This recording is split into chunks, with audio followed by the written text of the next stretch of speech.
வணக்கம் நண்பர்களே. நம்ம டிஸ்க்ளைமர் எடுத்துக்கிறோம். நம்ம செபி ரிஜிஸ்டர்ட் அட்வைசரோ ஆர்ஐஓ கிடையாது. நம்ம இங்க பேசக்கூடியது எல்லாமே தகவலா மாத்திரமே பார்க்கப்பட வேண்டும். இது யாருக்கும் முதலீடு சம்பந்தமாகவோ, பங்குகளை வாங்கவோ, விற்கவோ நம்ம எந்த ஆலோசனையும் கொடுக்கப்படல. எல்லா தொழிலும் ரிஸ்க் இருக்கும். ரிஸ்க் புரிஞ்சுட்டு எச்சரிக்கையோட தொழில் செய்யும்போது எல்லாமே நல்லா இருக்கும். நம்மள ஆதரிக்கிற அனைத்து நல்ல உள்ளங்களுக்கும் நன்றி. வளமுடன் வாழ்க. வணக்கம் நண்பர்களே. 2025-26க்கான Q2 ரிசல்ட் அனௌன்ஸ் பண்ணியிருக்காங்க. அந்த வரிசையில இப்ப நம்ம பார்க்கக்கூடியது கார்பரண்டம் யுனிவர்சல். சப்சிக்வெண்ட் குவார்ட்டருக்கும் சரி 2025-26க்கும் என்ன வாய்ப்பு இருக்குங்கிறதுக்கான ஒரு தேடுதல் முயற்சி. நம்மளுடைய சப்ஸ்கிரைபர் நண்பர் இதை பற்றி பேசணும்னு சொல்லிட்டு கமெண்ட் பண்ணியிருந்தாங்க. நம்ம இப்போ அந்த ஸ்டாக் எடுத்து அனலைஸ் பண்ணுறோம். நம்ம அனாலிசிஸ் போகிறதுக்கு முன்னாடி இவங்களுடைய ப்ராடக்ட் எப்படி இருக்குன்னு பார்த்துடலாம். ஸோ இப்போ இவங்க வந்து பிரைமரி மேனுஃபேக்சரர்ஸ் அண்ட் சேல்ஸ், அப்சர்வேர்ஸ், அதுக்கப்புறம் இண்டஸ்ட்ரியல் செராமிக்ஸ், இது அதுக்கப்புறம் வந்து எலக்ட்ரோ மினரல்ஸ், இது 3 ப்ராடக்ட்டை அவங்க வந்து கோராக இவங்க மேனுஃபேக்சரர்ஸ் அண்ட் செல் பண்ணுறாங்க. என்னென்ன இண்டஸ்ட்ரீஸ்லாம் இவங்களுக்கு கவர் ஆகுதுன்னு பார்த்தோம்னா aerospace, automotive, construction, cement, food processing, general engineering, iron and steel, mining, mineral processing, pharmaceutical and railways. இதெல்லாம் வந்து இவங்க கவர் பண்ணுறாங்க. அதுக்கப்புறம் 41 கண்ட்ரிஸ் வந்து குளோபலாக இவங்க சர்வீஸ் பண்ணுறாங்க அக்ராஸ் இந்தியா. இது வந்து நமக்கு இந்தியா போக 41 கண்ட்ரிஸ்க்கு வந்து இவங்க குளோபலாக சர்வீஸ் பண்ணுறாங்க. Q2 ரிசல்ட்டுக்கு பிறகு இவங்களுடைய பெர்ஃபார்மன்ஸ் சம்மர் எப்படி இருக்குன்னு பார்ப்போம். இவங்க வந்து கன்சாலிடேட் டேட்டாவில் வந்து பார்த்தோம்னா 6.4% இயர் ஆன் இயர் க்ரோத் வந்து அவங்க ரிப்போர்ட் பண்ணியிருக்கிறாங்க. இது இது ரூபாயை கன்வெர்ட் பண்ணும்போது 1287 கோடி ரூபாய்க்கு வந்து இது ரீச் ஆயிருக்கு அப்படின்னு சொல்லிட்டு அவங்க கொண்டு வராங்க.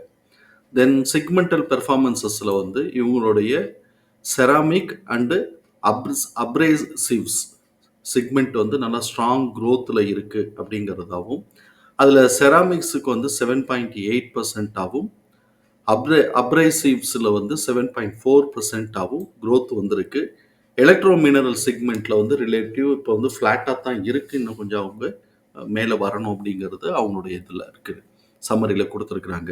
அதுக்கப்புறம் அவங்களுடைய சப்சிடரி கம்பெனிஸ் ஒரு 2 கம்பெனி இருக்குது. அவங்களும் வந்து ஆப்ரேஷனல் பெர்ஃபார்மன்ஸஸில் ரெக்கவரி எடுத்துக்கிட்டு வராங்க அப்படிங்கிறதையும் அவங்க சொல்லியிருக்கிறாங்க. கேபெக்ஸ் இன்வெஸ்ட்மெண்ட்டை பொறுத்த வரைக்கும் இவங்க வந்து கிட்டத்தட்ட வந்து 350 கோடி ரூபா வரக்கூடிய ஃபினான்ஷியல் இயர் 2026க்கு வந்து அவங்க அலோகேட் பண்ணியிருக்கிறாங்க. இதில் வந்து ப்ராஜெக்ட்ஸ்ன்னு பார்க்கும்போது செமிகண்டக்டர், ஏரோஸ்பேஸ், டிஃபென்ஸ் செராமிக், அதுக்கப்புறம் வந்து நெக்ஸ்ட் ஜெனரேஷன் ஆஃப் மினரல்ஸ், அந்த ஹை பெர்ஃபார்மன்ஸஸ் எஸ்ஐசி அதெல்லாம் வந்து அவங்க பண்ணுறதுக்கான வாய்ப்பு இருக்குது. அதுக்கு தான் அவங்க இது பண்ணியிருக்கிறாங்க, அலோகேட் பண்ணியிருக்கிறாங்கங்கிறத நம்ம கவனத்தில் எடுத்துக்கிறோம். இப்போ இவங்களுடைய அனாலிசிஸ்குள்ளே போகிறோம். ட்ரெண்ட் லைனை பொறுத்த வரைக்கும் மிட் ரேஞ்ச் பெர்ஃபார்மருங்கிற கிளாசிஃபிகேஷன்ஸ்குள்ளே வராங்க. Medium financial strength, mid valuation, டெக்னிக்கலாக மொமெண்டம் நியூட்ரலில் இருக்குது. அனாலிசிஸ்ட் ப்ரைஸ் டார்கெட்டாக 918ன்னு டார்கெட் அப்சைட் பண்ணியிருக்கிறாங்க. நம்ம இந்த வீடியோ ரெக்கார்ட் பண்ணக்கூடிய தருணத்தில் 851ங்கிற லெவலில் ட்ரேட் ஆகிக்கிட்டு இருக்கு. இவங்களுடைய பிஇ வேல்யூஷனை செக் பண்ணும்போது கரண்ட் பிஇ 34%, அதாவது ஓவர் வேல்யூ. கரண்ட் பிஇக்கு வந்து இது வந்து ஓவர் வேல்யூவாகவும் 1 இயர் ஃபார்வர்ட் பிஇக்கு அண்டர் வேல்யூவாகவும் இருக்குது.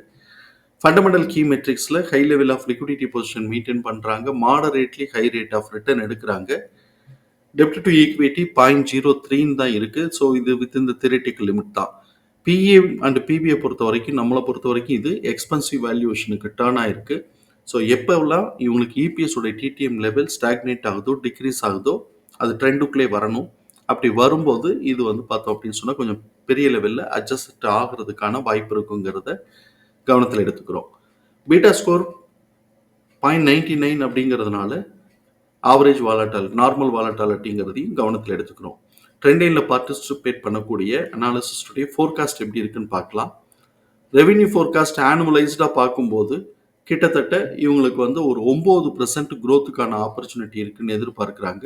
குவார்ட்டர்லின்னு வரும்போது அவங்க வந்து கிட்டத்தட்ட வந்து ஒரு 10% க்ரோத்துக்கான ஆப்பர்ச்சுனிட்டி இருக்குன்னு எதிர்பார்க்குறாங்க. இபிஎஸ் உடைய ஃபோர்காஸ்ட் ஆனுவலைஸ்டாக 14.6% க்ரோத்துக்கான ஆப்பர்ச்சுனிட்டி இருக்குன்னு எதிர்பார்க்குறாங்க. இவங்களுடைய குவார்ட்டர்லி பெர்ஃபார்மன்சஸ்ன்னு பார்க்கும்போது இயர் ஆன் இயர் கம்பேரிசன்கிறது செப்டம்பர் 2025, செப்டம்பர் 2024 கம்பேர் பண்ணும்போது 1315 கோடி ரூபாய்க்கு க்ரோத் ஆகிருக்கு. கிட்டத்தட்ட 6.4% வந்து இது க்ரோத் ஆகிருக்கு. அதே மாதிரி நெட் ப்ராஃபிட் பார்த்தோம் அப்படின்னு சொன்னால் 35.7% குறைஞ்சு போயிருக்கு இயர் ஆன் இயரில். Q to Qன்னு பார்க்கும்போது கிட்டத்தட்ட இவங்களுக்கு வந்து ஒரு ரூ. 80 கோடி கிட்டக்க ரெவென்யூ இன்கிரீஸ் ஆயிருக்கு. அதே மாரி நெட் ப்ராஃபிட்டும் பார்த்தோம்னா ஒரு ரூ. 13 கோடி, ரூ. 12 கோடி கிட்டக்க இன்கிரீஸ் ஆயிருக்கு. அதே மாதிரி இபிஎஸ்ன்னு பார்க்கும்போது கிட்டத்தட்ட 0.6 இன்கிரீஸ் ஆகி 3.9 அப்படிங்கிற லெவல்ல இருக்கு. இபிஎஸ் ஓட டிடிஎம் 10.5ன்னு இருக்கு. 10.5 அப்படின்னு சொல்லும்போது இது போன குவார்ட்டரை கம்பேர் பண்ணும்போது டிக்ரீஸ் ட்ரெண்டுக்கு தான் வருது. எங்க இருந்து இவன் ஆரம்பிக்கிறான்னு பாருங்க. டிக்ரீஸ் ட்ரெண்டு டிசம்பர் 2024 அந்த டயத்துல வந்து அவன் வந்து செப்டம்பர் 2024 காட்டிலும் ஒரு 4 பாயிண்ட் கம்மியா எடுக்கிறான். ஸோ அப்போ அது டிக்ரீஸ் ஆயிருக்கு. சப்சிக்வெண்ட்டா இதை காட்டிலும் இது கம்மியாயிட்டே வர்றதுனால டிக்ரீஸ் ட்ரெண்டை வந்து இந்த 4 குவார்ட்டரா மெயின்டைன் பண்ணிட்டு வராங்க. அதனால கொஞ்சம் பெரிய லெவல் அட்ஜஸ்ட்மெண்ட் அண்ட் கரெக்ஷன் வர்றதுக்கான வாய்ப்புகள் இருக்கு. அது வந்துட்டு இருக்குங்கிறதையும் கவனத்தில் எடுத்துக்கிறோம். இப்படிப்பட்ட இந்த சூழல்ல எம்எஃப் தன்னுடைய ஹோல்டிங்லேருந்து 0.28% இன்க்ரீஸ் பண்ணியிருக்கிறாங்க. இன்ஸ்டிடியூஷன்ஸ் 34% டிக்ரீஸ் பண்ணி வச்சிருக்காங்க. எஃப்ஐஎஸ் 94% டிக்ரீஸ் பண்ணி வச்சிருக்காங்க. இவனுடைய இபிஎஸ் தகவல்களை நம்மளுடைய எக்ஸல் ஃபார்மேட்டில் நம்ம போட்டிருக்கிறோம்.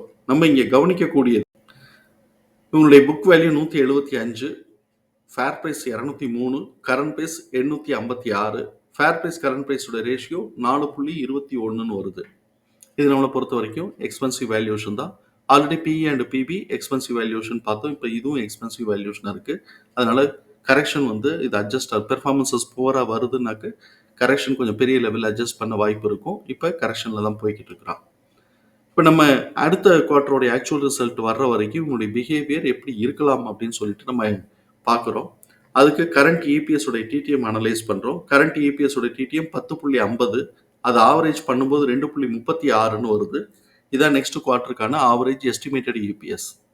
அதை நெக்ஸ்ட் குவார்ட்டருக்கு எக்ஸிட் ஆக போகிற 1.8ஓட கம்பேர் பண்ணும்போது ஆவரேஜ் எஸ்டிமேஷன் பார்க்கும்போது கிட்டத்தட்ட 0.8 வந்து கூட இருக்கு. இப்போ இந்த இடத்துல நம்ம என்ன செய்யறதுன்னா ப்ரீவியஸ் குவார்ட்டருடைய ஹைட்டை உடைக்கிறது. ஃபர்ஸ்ட் ஹேண்ட் இன்ஃபரன்ஸாக நம்ம சொல்லக்கூடியது ப்ரீவியஸ் குவார்ட்டருடைய ஹைட்டை மேலே உடைக்கிறதுக்கு வாய்ப்பு இருக்கும். அதே சமயத்தில் ப்ரீவியஸ் குவார்ட்டருடைய லோவை கீழே கட் பண்ணுறதுக்கு வாய்ப்பு கம்மி அப்படின்னு சொல்லிட்டு தான் நம்ம எப்போதுமே பார்ப்போம். எப்போ எக்ஸிட்டை காட்டிலும் ஆவரேஜ் கூட இருக்குன்னா நம்ம அந்த இன்ஃபரன்ஸ் தான் எடுப்போம். ஆனால் இப்போ நம்ம வந்து என்ன பண்ணுறோம்னா குமுலேட்டிவ் ஆவரேஜோடையும் சேர்த்து கம்பேர் பண்ணுறோம். குமுலேட்டிவ் ஆவரேஜ் 3.6, அதை காட்டிலும் எஸ்டிமேஷன் வந்து ₹1 கம்மியாக இருக்குது 2.6ன்னு. அப்போ நமக்கு இந்த இடத்துல ப்ரீவியஸ் குவார்ட்டருடைய ஹைட்டு மேலே உடைப்பானாங்கிறது சந்தேகத்துக்குரியதாக மாறுது. ப்ரீவியஸ் குவார்ட்டருடைய ஹைட்டில் வந்து நெக்லைன் வரைக்குமாவது போவானா அப்படிங்கிறதும் சந்தேகத்துக்குரியதாக இருக்குது. தென் சப்சிக்வெண்ட்டாக கீழே வந்து லோவை உடைப்பானான்னா லோவை உடைக்கிறதுக்கான வாய்ப்புகள் நிறைய இருக்குங்கிறத கவனத்தில் எடுத்துக்கிறோம். எக்ஸ்பொனன்ஷியல் ஃபார்முலாவில் நமக்கு கிடைச்சிருக்கக்கூடிய ப்ரைஸ் ரேஞ்சஸை நம்ம சார்ட்டில் மார்க் பண்ணியிருக்கிறோம். சார்ட்டில் நம்ம மார்க் பண்ணியிருக்கிறது பிபியோட பாயிண்ட்லேருந்து R2 வரைக்கும் நம்ம மார்க் பண்ணியிருக்கிறோம். பிபி 472லேருந்து 498, பிபி R1உடைய மிட் பாயிண்ட் 569லேருந்து 598, R1 678லேருந்து 711, R1 R2ஓட மிட் பாயிண்ட் 800லேருந்து 837, R2 937லேருந்து 978. இது நமக்கு ப்ரைஸ்னு வந்து மார்க் பண்ணியிருக்கிறோம். இப்போ இவன் என்ன பண்ணியிருக்கிறான்னு பார்த்தோம்னா ப்ரீவியஸ் குவார்ட்டருடைய ஹைட்டை மேலே உடைக்கல. காரணம் நமக்கு வந்து இந்த சைடு எக்ஸ்பென்சிவ் வேல்யூஷன். ஸோ இப்போ இது வந்து கொஞ்சம் கூட இருந்தாலும் குமுலேட்டிவ் ஆவரேஜை காட்டிலும் எஸ்டிமேஷன் கம்மியாக இருக்குது அப்படிங்கிற ஆஸ்பெக்ட்லையும் எக்ஸ்பென்சிவ் வேல்யூவேஷனுங்கிற ஆஸ்பெக்ட்லையும் இது வந்து கொஞ்சம் நமக்கு ப்ரீவியஸ் குவார்ட்டருடைய ஹைட்டை உடைக்கல. ஆனால் ப்ரீவியஸ் குவார்ட்டருடைய லோவை கீழே உடைச்சிட்டு எகெயின் திருப்பி மேலே ஏறி உட்காந்துருக்கிறான். மேலே ஒரு கொஞ்சம் அந்த ரெக்கவரி ஆகியிருக்கிறான். ஸோ இப்போ இந்த இது வந்து அடுத்த குவார்ட்டர் வரைக்கும் இப்போ இந்த மிட் பாயிண்ட் டு R2ங்கிற லெவலுக்குள்ளேயே சுற்றிட்டு இருக்க போதா இல்லாட்டி R1 அப்படிங்கிற லெவலுக்கு கரெக்ஷன் எடுக்க போகுதான்னு நம்ம பார்க்குறோம். வெயிட் பண்ணி தான் பார்க்கணும். ஸோ இப்போ இப்போதைக்கு கரெக்டிவ்ல தான் இருக்குது. அடுத்த குவார்ட்டருடைய பெட்டர் பெர்ஃபார்மன்ஸஸ் வர்றதுக்கு வாய்ப்பு இருக்குது அப்படின்னு சொன்னாக்க அவங்க வந்து அப்போதைக்கு அவங்க டிசிஷன் எடுப்பாங்க. என்ட்ரி டிசிஷன் கூட எடுக்கலாம். ஸோ இப்போ நம்ம வந்து கொஞ்சம் வெயிட் பண்ணி எவ்வளோ தூரத்துக்கு இவன் கீழே இறங்குறான் அப்படிங்கிறத பார்த்துட்டு நம்ம வந்து சரியான டிசிஷனை எடுக்கலாங்கிறது நம்மளுடைய பார்வை. தகவல் பயனுள்ளதாக இருக்கும் நம்புகிறோம். தகவல் பயனுள்ளதாக இருந்ததுன்னா சங்கருக்கு ரொம்ப சந்தோஷம். நம்மளை ஆதரிக்கிற அனைத்து நல்ல உள்ளங்களுக்கு நன்றி. வளமுடன் வாழ்க. நன்றி.